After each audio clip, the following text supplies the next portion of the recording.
الحمد لله الذي خلق الخلق جميعا بكامل قدرته، والصلاة والسلام على سيدنا وحبيبنا وشفيعنا محمد وعلى آله وصحبه وأتباعه وأزواجه وذرياته أجمعين. أما بعد فأعوذ بالله من الشيطان الرجيم. بسم الله الرحمن الرحيم. يا أيها الذين آمنوا إذا نودي للصلاة من يوم الجمعة فاسعوا إلى ذكر الله وذروا البيع ذلكم خير لكم إن كنتم تعلمون. صدق الله العلي العظيم. وقال النبي صلى الله عليه وسلم: خير يوم طلعت عليه الشمس يوم الجمعة فيه خلق آدم وفيه أدخل الجنة وفيه أخرج منها او كما قال صلی اللہ علیہ وسلم. جس دور پہ نازاں تھی دنیا اب ہم وہ زمانہ بھول گئے. جس دور پہ نازاں تھی دنیا اب ہم وہ زمانہ بھول گئے. دنیا کی کہانی یاد رہی خود اپنا فسانہ بھول گئے. منہ دیکھ لیا ہے آئینے میں پر داغ نہ دیکھے سینے میں. دل ایسا لگایا جینے میں مرنے کو مسلمان بھول گئے. تکبیر تو اب بھی ہوتی ہے مسجد کی فضا میں اے انسان. جس ضرب سے دل ہل جاتے تھے وہ ضرب لگانا بھول گئے. معزز و مکرم سامعین کرام اور عزیز ساتھیوں، اللہ رب العزت اس کائنات کا خالق ہے. اس کائنات کو وجود بخشنے والی ذات رب ذوالجلال کی ہے، اور اسی ذات نے اپنی بنائی ہوئی بعض چیزوں کو بعض چیزوں کے اوپر فضیلت بخشی ہے. چونکہ وہ فضیلتوں والا رب ہے، عظمتوں والا رب ہے، ذوالجلال والاکرام اس کی صفت ہے. وہ جسے چاہے عزت و رفعت کے اوپر بٹھا دے اور جسے چاہے پستی کے اوپر ڈال دے. جس کے اوپر اس کے فضل و کرم کی نگاہ پڑ جائے تو اس کے مقامات بلند سے بلند تر ہوتے ہوئے چلے جاتے ہیں، اور جس کے اوپر اس کی غضب کی نگاہ پڑ جائے تو اس کی پستی کا کوئی کہہ نہیں سکتا. اللہ رب العزت نے اس دنیا کو بنایا. شروع سے لے کر اگر ہم فرشتوں کو دیکھیں تو ان میں بھی بعض فرشتوں کو اللہ نے فضیلتوں سے بخشا ہے. ہم جب فرشتوں کو دیکھتے ہیں تو تمام فرشتوں کے اوپر 4 فرشتوں کو اللہ رب العزت نے تمام فرشتوں کے اوپر رکھا ہے. حضرت جبرائیل علیہ السلام، حضرت میکائیل، اسرافیل اور عزرائیل علیہ السلام، ان چاروں کو اللہ رب العزت نے تمام فرشتوں سے اوپر رکھا ہے. انبیاء کا سلسلہ ہم اٹھا کر دیکھتے ہیں تو 4 نبی تمام نبیوں سے بلند و بالا نظر آتے ہیں. حضرت ابراہیم خلیل اللہ علیہ السلام، حضرت موسیٰ و عیسیٰ علیہ السلام، اور ہمارے آقا سرکار دو عالم محمد مصطفیٰ صلی اللہ علیہ وسلم. اور جب آسمانی کتابوں کے اوپر دیکھتے ہیں تو اللہ رب العزت نے 4 آسمانی کتابیں نازل فرمائی جو تمام دنیاوی کتابوں سے اعلیٰ و ارفع ہے: تورات و انجیل، زبور اور قرآن کریم. اور پھر راتوں کے اندر دیکھتے ہیں تو اللہ رب العزت نے 4 راتوں کو وہ فضیلت عطا فرمائی ہے جو کسی رات کو نہیں ملی. شب قدر ہے، شب برات ہے، شب جمعہ ہے اور شب عیدین ہے. اللہ نے ان راتوں کو دیگر راتوں کے اوپر فضیلت عطا فرمائی ہے. لیکن پھر ان چیزوں کے اندر بھی اللہ نے بعض کو بعض سے اعلیٰ و ارفع بنایا ہے. جب ہم ملائکہ کو دیکھتے ہیں تو حضرت جبرائیل کا مقام تمام فرشتوں کے اوپر اعلیٰ و ارفع ہے کہ وحی کے لیے اگر کسی فرشتے کا اللہ نے انتخاب کیا ہے تو حضرت جبرائیل علیہ السلام کی ذات تھی. اور انبیاء کو دیکھتے ہیں تو پھر میرے آقا، ہم تمام کے آقا سرکار دو عالم رحمت للعالمین، جمال کائنات، جلال کائنات، حبیب کبریا محمد مصطفیٰ صلی اللہ علیہ وسلم کی ذات تمام انبیاء کے اوپر فضیلت رکھتی ہے. کسی کہنے والے نے تو کہا تھا کتاب فطرت کے سرے ورق پہ جو نام احمد رقم نہ ہوتا تو نقش ہستی ابھر نہ سکتا، وجود لوح و قلم نہ ہوتا تیرے غلاموں میں بھی نمایاں، جو تیرا عکس کرم نہ ہوتا تو بارگاہ ازل سے تیرا خطاب خیر الامم نہ ہوتا۔ تو یہ کائنات جو وجود میں آئی نبی اکرم صلی اللہ علیہ وسلم کے صدقے میں آئی۔ آپ کا مقام تمام نبیوں سے اعلیٰ و عرفہ ہے، اور جب آسمانی کتابوں کے اوپر ہم نگاہ ڈالتے ہیں تو قرآن مجید کو جیسی فضیلت عطا کی گئی ہے ویسی فضیلت کسی دوسری کتاب کو نہیں۔ ساری کتابیں آ کر آئی تھی آسمانی ہو کر، لیکن آ کر رد و بدل ہو گیا۔ تورات آج باقی نہیں رہی، اس کے اندر تغیر ہو گیا، لیکن قرآن ازل سے تھا، ابد تک رہے گا، ہمیشہ سے ہے اور ہمیشہ رہے گا، اس کے اندر ایک حرف بھی کم نہیں ہو سکتا۔ انا نحن نزلنا الذکر وانا له لحافظون۔ مہینوں کے اندر بھی اللہ رب العزت نے رمضان المبارک کے مہینے کو تمام مہینوں کے اندر افضل رکھا ہے۔ تو جب ہم دنوں کے اندر دیکھتے ہیں، جب دن کی ہم تاریخ دیکھتے ہیں تو آج کا جو مبارک دن ہے جمعہ، اس دن کو تمام دنوں کے اوپر فضیلت ہے۔ نبی اکرم صلی اللہ علیہ وسلم کا ارشاد ہے خیر یوم طلعت علیہ الشمس یوم الجمعہ، کہ جن دنوں کے اوپر سورج طلوع ہوتا ہے ان دنوں میں سب سے افضل، سب سے فضیلت والا دن جمعہ کا دن ہے۔ اسی دن حضرت ابراہیم علیہ السلام کو وجود بخشا گیا، آپ کو پیدا کیا گیا، زمینوں سے مٹی منگائی گئی اور تمام مٹیوں کو یکجا کر کے حضرت آدم علی نبینا علیہ السلام کا پتلا بنایا گیا، اور وہ بھی اسی دن ہوا۔ اور اسی دن حضرت آدم علی نبینا علیہ السلام کو جنت کے اندر داخل کیا گیا، وفیہ اخرج منہا، اور اسی دن جنت سے نکال کر دنیا کے اندر بھیجا گیا۔ لا تقوم الساعة الا فی یوم الجمعہ، اور قیامت جو آئے گی وہ قیامت ہی کی دن آئے گی۔ تو یہ فضیلتیں ہیں جمعہ کی کہ جتنے اہم کام وجود میں آئے اللہ رب العزت نے اس کا انتخاب کیا ہے جمعہ کے لیے۔ حضرت آدم علیہ السلام جو سب کے والد محترم ہیں، سب کے باپ ہیں، ان کی پیدائش بھی اسی دن ہے۔ اور اس دنیا کے اندر جب امت کو بڑھانا تھا، امت کے لیے جنت اور جہنم کے فیصلے کرنے تھے، حضرت آدم علیہ السلام کو جنت سے نکال کر دنیا کے اندر بھیجنا تھا، تو بھی اسی دن کا انتخاب ہوا۔ اس دن کی فضیلت تو تمام دنوں سے افضل ہے۔ نبی اکرم صلی اللہ علیہ وسلم فرماتے ہیں اس دن کے متعلق کہ جو آدمی جمعہ کا اہتمام نہ کرے تو ضرور بھی ضرور ان کو آگاہ کر دینا چاہیے کہ کہیں اللہ رب العزت ان کے قلوب کے اوپر مہر نہ لگا دے، اور جب دلوں کے اوپر مہر لگ جائے گی تو اس کے اندر اچھائی کی باتیں، اچھی اور بھلی باتیں اس کا دل قبول نہیں کرے گا۔ ختم اللہ علی قلوبہم، اللہ رب العزت دلوں کے اوپر بھی مہر لگانے کے اوپر قادر ہے۔ اور جب انسان جمعہ جیسی عبادت کو چھوڑ دیتا ہے، جمعہ جیسی نماز کو ترک کر دیتا ہے، تو اللہ کے نبی سرکار دو عالم فرماتے ہیں کہ اللہ رب العزت ان کے دلوں کے اوپر مہر لگا دیتا ہے۔ اور جو آدمی 3 جمعہ چھوڑ دے تو امید ہے کہ اللہ رب العزت اس کو آئندہ کبھی جمعہ کی توفیق عطا نہ فرمائے۔ جمعہ کی نماز یہ بڑی اہم ہے۔ اس دن کے اندر اللہ رب العزت ایک یگانت دیکھنا چاہتے ہیں، امت کا اتحاد دیکھنا چاہتے ہیں۔ شروع سے لے کر آج تک کے آپ دیہات وغیرہ کے اندر جائیں گے تو دیہاتوں کے اندر جمعہ نہیں ہوتی۔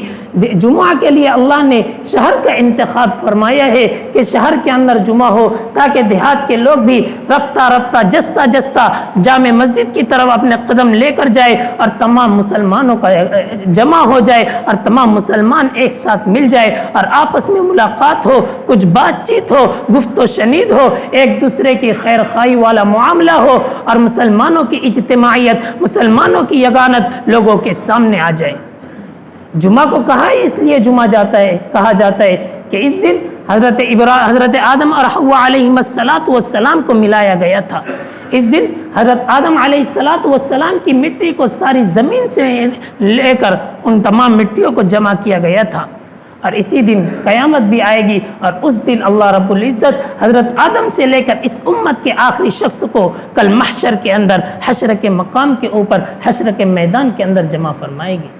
تو جمعہ یہ جمع ہونے کا دن ہے، لیکن آج بڑی غفلت ہے کہ جمعہ ہوتا ہے اس کا اہتمام ہمارے اندر نہیں۔ آج جمعہ کا جیسا اہتمام کرنا چاہیے ویسے اہتمام مسلمانوں کے دلوں سے نکل گیا ہے۔ ہم عیسائیوں کو دیکھتے ہیں، یہودیوں کو دیکھتے ہیں کہ انہوں نے اپنے لیے دن کا انتخاب کیا تھا اور اس دن وہ اپنی عبادت کے اندر گزارتے ہیں، اس دن وہ گرجا گھروں کے اندر جاتے ہیں، اپنی عبادت گاہوں کے اندر جاتے ہیں اور پورا دن اللہ کی اپنی عبادت کے اندر لگا دیتے ہیں۔ لیکن مسلمان کو کچھ وقت کے لیے کہا گیا تھا کہ اس جمعہ کو غفلت کے اندر نہ گزارا جائے، اس جمعہ کو اللہ کی عبادت، اللہ کی اطاعت کے اندر گزارا جائے، لیکن آج وہ ماحول نہیں۔ حدیث مبارکہ کے اندر آتا ہے کہ جمعہ کی نماز کے لیے جو سب سے پہلے آئے گا تو اس کو فرشتے موجود ہوتے ہیں، اس کے نام اعمال میں اس کا نام لکھتے ہیں، اور جو پہلا آتا ہے اس کے لیے اونٹ کی قربانی کرنے کا ثواب، جو دوسرا آتا ہے گائے اور بھینس کی قربانی کرنے کا ثواب، جو تیسرا آتا ہے مینڈے کا ثواب، جو چوتھا آتا ہے مرغی کا ثواب، اور جو پانچواں اس کے بعد آتا ہے اس کو بیضہ یعنی انڈے کا ثواب، صدقہ کرنے کا ثواب ملتا ہے۔ یہ ساری فضیلتیں کس لیے ہیں؟ تاکہ مسلمان کے قدم وقت سے پہلے مسجدوں کی طرف اٹھ جائے۔ ہم اگر بوڑھوں سے پوچھیں کہ تمہارے زمانے کے اندر جمعہ کا کیا ماحول تھا تو وہ یہی کہیں گے کہ 11 بجے کے بعد سے لوگ مسجد کی طرف چل دیا کرتے تھے، مسجدیں بھری رہتی تھی، لوگ سفید کپڑے کے اندر ملبوس ہو کر آ جایا کرتے تھے، عمدہ سے عمدہ کپڑا پہنتے تھے اور آپس کے اندر رفاقت، آپس کے اندر ایک محبت ہوا کرتی تھی۔ لیکن آج ساری محبتیں نکل گئی۔ ارے ذرا سوچو تو صحیح مسلمانوں، پہلے زمانے کے اندر کوئی چھوٹا سا بچہ بیمار ہو جایا کرتا تھا تو دواخانہ نہیں لے کر جایا کرتے تھے، بلکہ بوڑھی عورت، بوڑھے مرد اس چھوٹے سے بچے کو مسجد کے در کے اوپر لے کر آ جاتے تھے اور باہر کھڑے رہتے تھے۔ مصلی نماز پڑھ کر نکلتا تھا، وہ کہتے تھے کہ آپ پڑھ کر پھونک دو، اللہ ان کو شفا دے دے گا، اور ہوتا بھی یہی تھا کہ نماز پڑھنے والا مصلی جب اس بیمار کے اوپر، اس مریض کے اوپر دم کرتا تھا تو اللہ رب العزت اس دم کے اندر، اس پھونک کے اندر ایسی طاقت اور ایسی قوت عطا فرمائی تھی کہ وہ فوراً شفا یاب ہو جایا کرتا تھا۔ لیکن آج وہ ماحول نہیں، آج آپس کی محبت ختم ہوتی ہوئی جا رہی ہے۔ کیوں؟ ہم نے شریعت اسلام کو چھوڑ دیا ہے۔ جو اجتماعیت کا موقع ہمیں دیا گیا تھا، ابھی دیکھو جمعہ کا موقع ہے لیکن مسجدیں خالی ہیں۔ حالانکہ جمعہ کا موقع تو ایسا ہونا چاہیے، آج عیسائیوں کے گرجا گھر میں جاؤ، یہودیوں کے گرجا گھر میں جا کر دیکھو کیسے ادب و احترام کے ساتھ وہ مساجد کے اندر وقت سے پہلے پہنچ جایا کرتے ہیں۔ لیکن مسلمان غفلت کا شکار ہے۔ ایک زمانہ تھا کہ مسلمان اپنی شان و شوکت کے اوپر ناز کیا کرتے تھے، لیکن آج کیا بتاؤں اے مسلمان تجھ سے نادانی تیری، نام کو بس رہ گئی ہے اب مسلمانی تیری، تھا کبھی حیران زمانہ تیری شوکت دیکھ کر، ہو گئی ضرب المثل عالم میں حیرانی تیری۔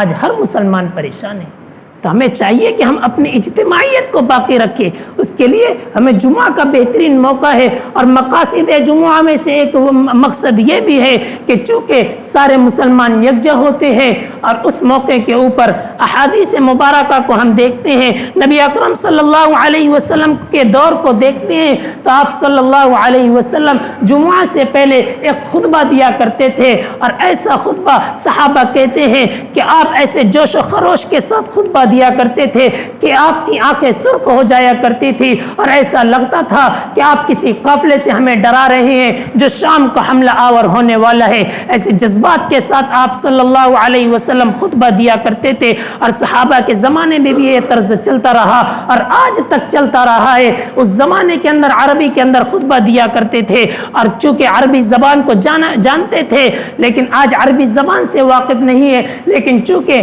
یہ ایک شرط ہے خطبہ جمعہ کی نماز کے لیے، اس لیے اس شرط کو علی حال ہی باقی رکھا گیا ہے۔ لیکن چونکہ ہند و نیپال کے اندر، ہندوستان کے اندر آج مسلمان عربیت سے ناواقف ہے، تو اس کے لیے جمعہ کے خطبے سے پہلے اردو کے اندر تقریر ہوتی ہے، اردو کے اندر بیان ہوتا ہے، جس کا مقصد یہ ہے کہ جو مقصد نبی اکرم صلی اللہ علیہ وسلم کے زمانے میں خطبے کا ہوا کرتا تھا، وہی مقصد کما حق اس زمانے کے اندر بھی حاصل ہو جائے۔ اور بڑے کرم کی بات ہے کہ شہر عزیز مالیگاؤں کے اندر ایسے گروپ وجود میں آئے ہیں جن کے اندر 100 سے زائد مقررین علماء کرام شامل ہے اور ایک موضوع کو منتخب کیا جاتا ہے اور 40 سے 50 مساجد کے اندر آج کے دن جمعہ کی فضیلت اور خطاب جمعہ کی اہمیت کے اوپر 49 مساجد کے اندر خطاب ہوگا. تو یہ مسلمان یا علماء کرام ایک جگہ جمع ہو گئے ہیں اور انہوں نے ایک کام چلایا ہے کہ جس طرح سعودیہ عربیہ کے اندر حکومت کی طرف سے خطبے کے اندر دے دیا جاتا ہے کہ آپ کو یہ بیان کرنا ہے تاکہ تمام مساجد کے اندر ایک ہی جیسا بیان ہو اور تمام مسلمان کو اگر کوئی حکم پہنچانا ہو تو جمعہ کے بیان کے ذریعے سے ان تک کے وہ پیغامات پہنچا دیے جائے. آج الحمدللہ وہ کام اپنے شہر عزیز مالیگاؤں کے اندر چالو ہو چکا ہے اور 52 ہفتے کے اندر 32 عنوانات کے اوپر الگ الگ عنوانات کے اوپر عتی کرمن کے اوپر جہیز کے اوپر اور اسی طرح بہت سارے عنوانات کے اوپر 2000 سے زائد تقریریں جمعہ کے خطبہ کے اندر جمعہ کے بیانات کے اندر مساجد میں ہو چکے ہیں. آپ حضرات سے بھی دعا کی درخواست ہے آپ اس کی ترقیات کے لیے دعا کریں. اور ایسے بیانات ہم سنا کرتے تھے نماز کی فضیلت بار بار وہی بیانات آیا کرتے تھے سامنے جس کی وجہ سے مخاطبین سامعین کے دلوں کے اندر ایک ہیجان سا پیدا ہو جایا کرتا تھا کہ ہر ہفتے وہی بیانات. تو اب وہ رواج دھیرے دھیرے ختم کیا جا رہا ہے اور جو سلگتے ہوئے بیانات ہے جو سلگتا ہوا معاشرہ ہے اور معاشرے کو جن چیزوں کی ضرورت ہے جن اہمیت کے حامل ہونا چاہیے ان اہمیتوں کے اوپر ان ضروریات کو مد نظر رکھتے ہوئے بیانات کا انتخاب کیا جاتا ہے عنوانات کا انتخاب کیا جاتا ہے اور عنوانات کے انتخابات کے اوپر اس کو عام کیا جاتا ہے. تو اس کا مقصد یہی ہے کہ مسلمان شریعت اسلام کے اوپر آ جائے مسلمانوں کے درمیان اجتماعیت باقی رہے مسلمان جس نہج کے اوپر آ چکا ہے جس پستی اور ذلتی کے اوپر آج آ کر کھڑا ہو چکا ہے اس کو دور کیا جائے. ہم اگر نبی اکرم صلی اللہ علیہ وسلم کے دور کو دیکھتے تو اس زمانے میں بھی آپ کے خطبے سے پہلے عبداللہ بن ابی جو منافقوں کے سردار بنا وہ آپ کے خطبے سے پہلے اسلام کی حقیقت کو بیان کیا کرتا تھا. لیکن جب اس کا نفاق عام ہوا تو غزوہ احد کے بعد اس کو روک دیا گیا. لیکن پھر ہم جب دوسرے بادشاہوں کی سلطنتوں کو دیکھتے ہیں تو حضرت ابو ہریرہ رضی اللہ تعالیٰ عنہ کا یہ طرز ملتا ہے کہ مامون بادشاہ تھا اس سے پہلے حضرت ابو ہریرہ رضی اللہ تعالیٰ عنہ نہایت بلیغ انداز کے اندر خطبہ دیا کرتے تھے پھر جمعہ کا خطبہ بادشاہ دیا کرتا تھا. تو یہ تو ہمیں دور صحابہ سے ملتا ہے اور وہی آج بھی چل رہا ہے. بس فرق اتنا ہے کہ اس زمانے کے اندر عربی کے اندر تقاریر ہوتی تھی اس زمانے میں خطبہ تو عربی میں ہے لیکن اس سے پہلے لوگوں کی سہولت کے لیے اردو کے اندر بیان کیا جاتا ہے تاکہ لوگوں کو سمجھ پڑے اور کس مقصد کے تحت ہمیں جمعہ کے لیے بلایا گیا ہے اس کو سمجھے. میرے عزیزو آج ہمیں جمعہ کی اہمیت آج ہمارے دلوں سے نکلتی ہوئی جا رہی ہے. آج ہمیں جمعہ کی اہمیت کو اپنے دلوں کے اندر باقی رکھنا ہے ورنہ تو یاد رکھنا جس طرح بنی اسرائیل کے اوپر عذاب نازل ہوا اور جس طرح ان کی صورتوں کو مسخ کیا گیا قرآن کریم کے اندر ارشاد خداوندی ہے فلما عتوا عما نهوا عنه قلنا لهم كونوا قردة خاسئين. جب انہوں نے حد سے آگے بڑھے وہ حد سے تجاوزی کرنے کے اوپر آ گئے اور سنیچر کا دن جو انہوں نے عبادتوں کے لیے مختص کیا تھا عبادتوں کے لیے خاص کیا تھا انہوں نے اس کے اندر عبادتوں کو چھوڑ کر مچھلی کا شکار کرنے کے لیے لگ گئے تو اللہ رب العزت نے کہا كونوا قردة خاسئين تم ذلیل و خوار بندر ہو جاؤ. ان کی صورتوں کو مسخ کر دیا گیا کیونکہ ان کو جو عبادت کا دن انہوں نے انتخاب کیا تھا انہوں نے اپنے اس عبادت کے دن کو تہس نہس کر دیا اور عبادت کرنے کو چھوڑ دیا. آج ہمیں بھی جمعہ کا دن دیا گیا ہے کہ اس کے اندر لوگ اللہ کی عبادت کرے اچھے عمدہ کپڑے پہنے مسواک والی سنت کو اپنائے عمدہ عطر لگائے سر کے اندر تیل کا استعمال کرے اپنے ناخن اور اپنی مونچھ کے بال کو کتروائے زیر ناف بال بڑے ہو گئے ہوں تو ان کو کاٹے. یہ ساری سنتیں ہمیں دی گئی تھی اور اچھی طریقے سے غسل کر کے آنا ہے وقت سے پہلے مسجد کے اندر آنا ہے. نبی اکرم صلی اللہ قرآن کریم کے اندر تو ارشاد خداوندی ہے یا ایھا الذین آمنوا اذا نودی للصلاۃ من یوم الجمعہ فاسعوا الی ذکر اللہ وذروا البیع. اگر اذان ہو جائے تو اپنے کاروبار کو بھی چھوڑ دو. علماء لکھتے ہیں کہ وہ کاروبار جس کی وجہ سے سعی الی الجمعہ کے اندر دیری ہوتی ہے سعی الی الجمعہ جمعہ کی طرف جانے کے لیے دیری ہوتی ہے، ایسے کاروبار کرنا حرام ہو جاتا ہے۔ لیکن آج دیکھا جاتا ہے دکانیں کھلی ہوئی ہے، مسلمان معاشرے میں کن لوگوں کی دکان کھلی رہے گی؟ ہمارا ادھر کا علاقہ مسلمان علاقہ کہلایا جاتا ہے، لیکن اذان کے بعد حتیٰ کہ خطبہ بھی شروع ہو جاتا ہے اور دکانیں کھلی رہتی ہیں، کوئی غیر مسلم نہیں آتا۔ عزیزو، آج ہمارے مسلمان ہی ہے جو حرام مال حلال کو مال حرام کے ذریعے مال حلال کو کما رہے ہیں، حرام کام کے ذریعے سے ایک حرام کام کر رہے ہیں۔ اذان کے بعد تجارت کو حرام قرار دیا اور حرام کام کے ذریعے سے مال حلال کو کما رہے ہیں، کیسی عجیب بات ہے۔ تو اس لیے عزیزو درخواست ہے کہ جمعہ کا اہتمام اپنے اندر پیدا کرے اور خطاب جمعہ کی اہمیت کو مد نظر رکھتے ہوئے جہاں پر بھی جائے، جس مسجد کے اندر ہماری نماز جمعہ ہو، وقت سے پہلے پہنچنے کی صحیح فہم کرے، جد و جہد کرے اور جو سنے اس کے اوپر عمل کرنے کی کوشش کرے۔ صرف کان کی آرائش نہیں، کان کی زینت نہیں ہے، آج بیانات ہوتے ہیں لیکن صرف کانوں کی حد تک کہ عمل زندگی میں نہیں آ رہا ہے۔ کیا وجہ ہے کہ آج ہمارے قلوب ویسے نہیں رہے خیر کی باتوں کو قبول کرنے والے؟ ہمیں بنانا پڑے گا، ہمارے قلوب کو خیر کی باتوں کو قبول کرنے والا بنانا پڑے گا۔ اس کے لیے اپنے دل کے اوپر محنت کرنے پڑے گی۔ جب یہ دل گلستان تھا تو ٹپکتی تھی ہر شے سے بہار، جب یہ بیاباں ہوا تو عالم بیاباں ہو گیا۔ حدیث مبارکہ کے اندر آتا ہے الا ان فی الجسد لمضغہ اذا صلحت صلح الجسد کلہ واذا فسدت فسد الجسد کلہ۔ سنو، لوگوں کے جسم کے اندر، انسان کے جسم کے اندر ایک گوشت کا لتھڑا ہے، جب تک کہ وہ درست رہے گا تو پورا جسم درست رہے گا، اور جب وہ بگڑے گا تو انسان کا پورا جسم بگڑ جائے گا۔ سنو، وہ دل ہے، جب دل انسان کا درست رہے گا تو پورے اعضاء درست رہے گے، اور جب وہ بگڑا تو پورا دل بگڑ جائے گا۔ ایک مرتبہ ایک بادشاہ نے اپنے خادم کو حکم دیا کہ بکری کو ذبح کر اور اس کی سب سے عمدہ چیز میری خدمت میں حاضر کر۔ خادم جاتا ہے، ذبح کرتا ہے اور بکری کی دو چیز لا کر بادشاہ کی خدمت میں حاضر کرتا ہے، ایک زبان کو لاتا ہے اور دوسرا دل کو لاتا ہے۔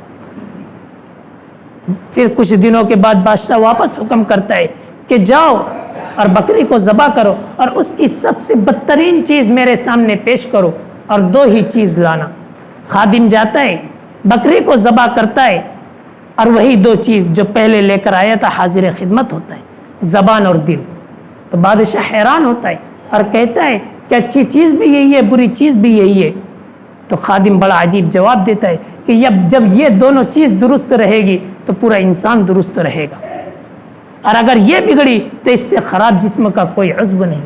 نبی اکرم صلی اللہ علیہ وسلم کا فرمان ہے ترمذی شریف کے اندر اذا اصبح ابن آدم فإن الأعداء كلها تكفر اللسان فتقول اتق الله فينا فإنا نحن بك فإن استقمت استقمنا وإن اعوججت اعوججنا، کہ جب انسان صبح کرتا ہے تو سارے اعضاء زبان کے سامنے منت سماجت کرتے ہیں، عاجزی کرتے ہیں اور کہتے ہیں اتق اللہ فینا، اللہ سے ہمارے سلسلے میں، ہمارے بارے میں ڈرتے رہنا۔ فإن استقمت استقمنا، اگر تو سیدھی چلتی رہی تو ہم بھی تیرے سامنے سیدھے چلتے رہیں گے، لیکن اگر تو بگڑی تو ہم بھی بگڑ جائیں گے۔ اس لیے میرے عزیزو، اپنے دل اور زبان کے اوپر محنت کرنے کی ضرورت ہے، اور دعوت و تبلیغ کا کام جو ہو رہا ہے اس کے اندر اپنے آپ کو پیش کرنا ہے، کیونکہ یہ بڑا اہم کام ہے۔ اس کے اندر اپنے آپ کو لگانا وقت کی ضرورت ہے، اور اس کے اندر اپنے آپ کو لگا کر اپنی زندگی کو سدھارنا یہ بہت آسان ہو جاتا ہے۔ اس لیے اپنے وقتوں کو فارغ کر کے